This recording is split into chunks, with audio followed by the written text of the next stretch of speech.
Scotland's only oil refinery ceased operations this week. Hundreds of workers at Grangemouth have lost their jobs and face an uncertain future. Scotland has vast oil reserves, but will now need to import all of our petrol, diesel and other fuels. And this is the price of the SNP and Labour's hostility towards oil and gas. So before more damage is done, will John Swinney drop his government's presumption against new oil and gas exploration? First Minister. President, the first thing I want to say is to express my support and solidarity with all those in the Grangemouth workforce who face the prospect of losing their employment as a consequence of the decision by Ineos to stop refining at the refinery at Grangemouth.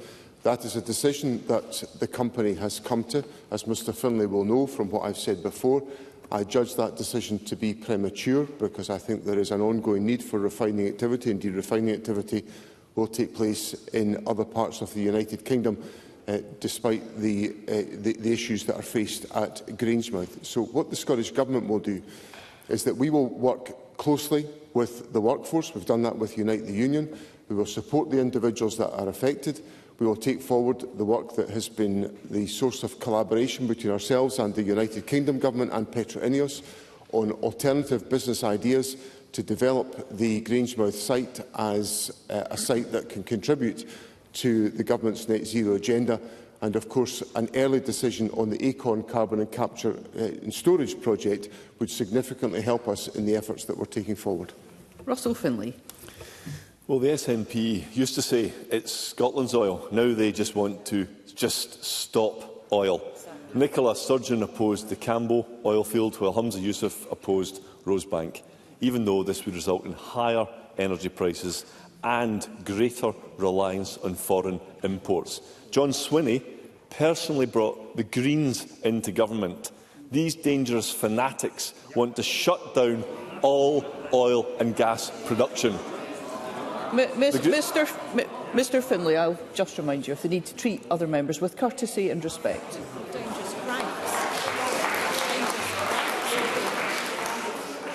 Okay, I'll try again. These dangerous cranks want to shut down all oil and gas production. Mr Findlay, we have many questions to get through today, and I would just ask the member to remember the need to adhere to our standing orders. These dangerous ideologues want to shut down all oil and gas production. Now, the Grangemouth refinery is gone and all governments share some responsibility, but the greatest blame lies with a government that turned its back on Scotland's world-leading and innovative oil and gas industry. If John Swinney doesn't support business, how can he act all surprised when businesses fail? First Minister. One of the things I'd say to Mr Findlay in response is that we have to recognise the climate emergency that we face and the necessity of adapting to that reality. Now, I know that the Conservatives are involved in a pivot on net zero, and they in fact want to deny the climate challenges that we face. But the underpinning point that I would make to Mr Findlay is at the heart of the approach the Scottish Government has taken on the consideration of any further developments in the North Sea oil and gas sector is that any decision must be the subject of a climate compatibility assessment. Now, that is what the courts have now said is required to take place. And the judgments that have been undertaken by the courts, which have led to the United Kingdom Government having to revisit some of their process for determining these applications, is because of the importance of that point of the climate compatibility assessment. So we cannot deny the realities of what we are facing as a society. What this government will do is support industry to transition to that reality, and the best thing that we can do, the best thing we can all do in this Parliament, is argue for the approval of the Acorn carbon capture and storage project, which the Conservatives refused to authorise when they were in office. The quicker we get Acorn approved, the better for Scotland's climate strategy. Russell Findlay. We are being honest with the public about the cost of net zero. They are not. That's the difference. And instead of learning lessons from the SNP's harmful approach towards oil and gas, the Labour government is copying it. Even senior Labour figures and the trade unions can see it. Tony Blair says the Labour's approach is, and I quote, doomed to fail. The GMB says that just switching off investments in the North Sea is absolute madness. John Swinney expressed his solidarity with the Grangemouth workers.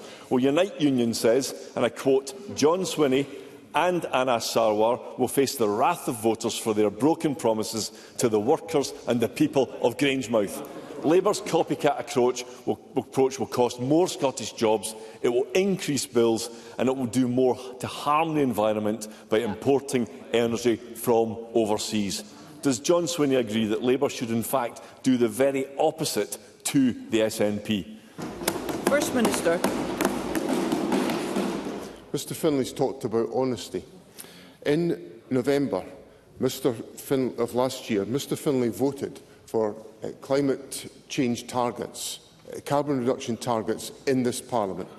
When his United Kingdom government leader questioned the merits, not questioned, actually suggested that these targets be dumped, Mr Findlay called that refreshingly honest. I call it barefaced dishonesty in front of the people of this country. To vote for climate change targets Let's hear the First Minister. To vote for climate change targets 1 minute and press this government to act on those climate change targets and then desert the field when the going gets tough on the instructions of the Conservative leader.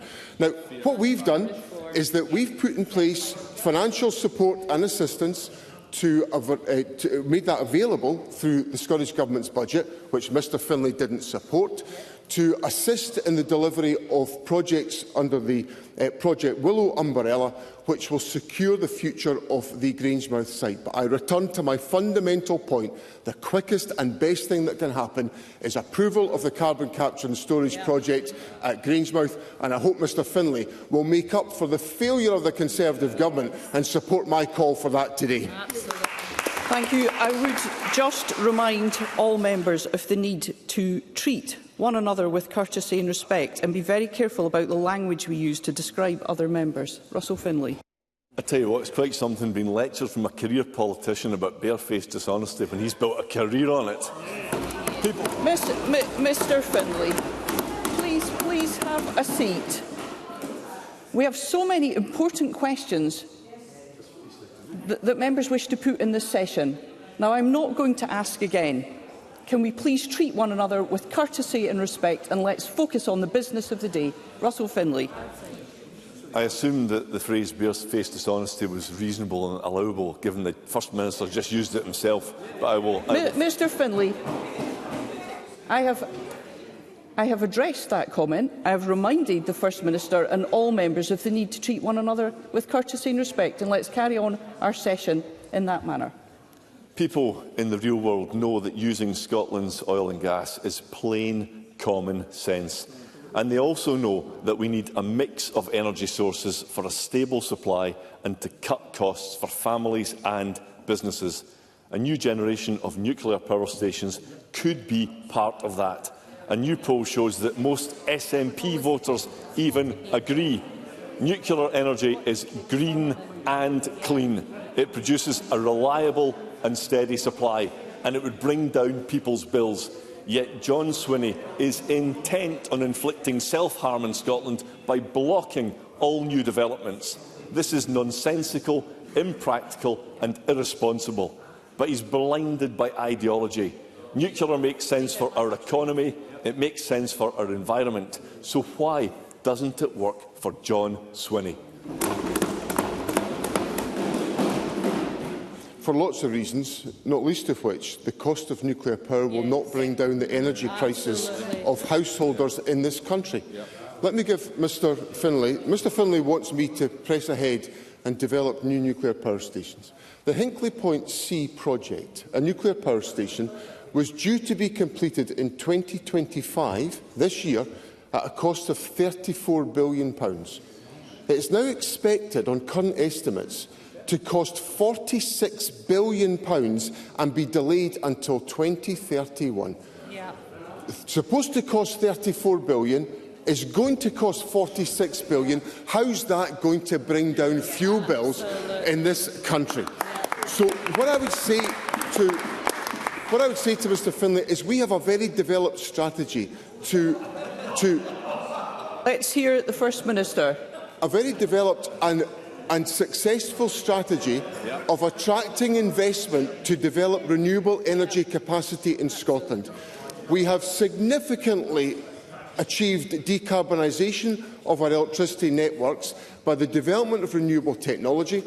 The Deputy First Minister and I led an investment conference in Edinburgh a few weeks ago, along with the Net Zero Secretary, which brought hundreds of investors into Scotland to invest in renewable energy. That is the future for this country. Clean, green energy that will lower fuel bills, and we'll get that from an SNP government.